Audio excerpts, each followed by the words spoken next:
For the Taurus moon individual, the shadow self can manifest as being overindulgent, obstinate, possessive, materialistic, greedy, and resistant to change. They are comfort driven and mostly quite practical, so they are only really trying to invest time or work into things that will be certain to yield some kind of profit or reward for them in the future. They can easily become gluttonous, seeking out dopamine spikes and instant gratification to bring them pleasure in the moment. This can be anything, really: food, alcohol, gambling, substance abuse, clout chasing, etc.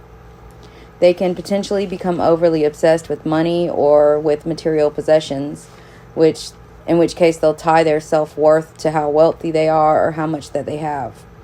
They can be bougie and feel like they need to have luxury or designer labels to feel satisfied and think their life is good enough. They can have a difficult time with admitting they are wrong, choosing to be intentionally obtuse when it comes to any opinions or arguments that challenge their own beliefs. They can be overly frugal or become hoarders.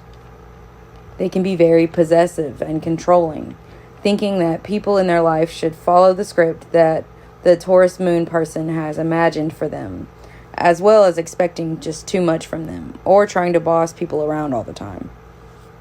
So they definitely have control issues.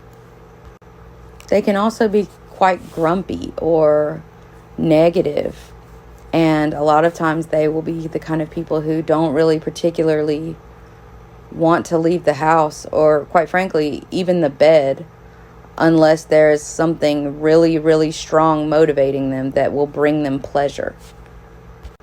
They have a tendency to avoid things that are unpleasant or that are challenging completely and just kind of shut it all out and go take a nap, deal with it later. That's something that's pretty characteristic of the Taurus moon individual.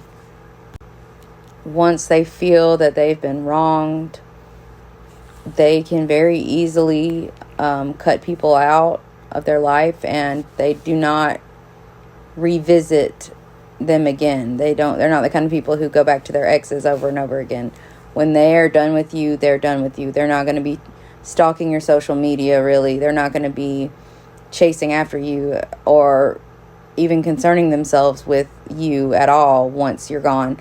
They may have like a certain level of loyalty to you forever, but they're not going to let that be known to you.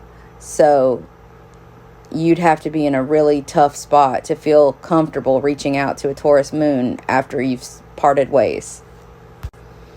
The shadow self side of the Taurus moon individual sometimes can really not see the worth and value in things if it doesn't translate into like currency, monetary value, and material value, because that's how they a lot of times measure things being worthy or worth something to them. The shadow side of the Taurus moon might be the type of person who says things like, after everything I've done for you, holding over your head all the ways and all the things that they sacrificed or they gave up for you, because they're the kind of people who really like to see their wealth grow and build their wealth and their resources. And when you cost them resources or wealth or anything that's a resource, it can also be time.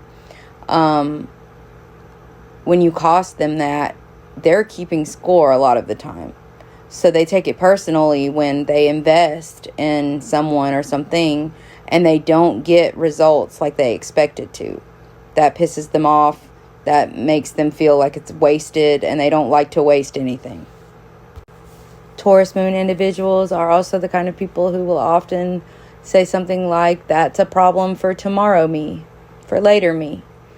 They do have a habit of putting things off and procrastinating or acting on their desire in the moment with little regard for their future selves and the consequences that can accumulate over time.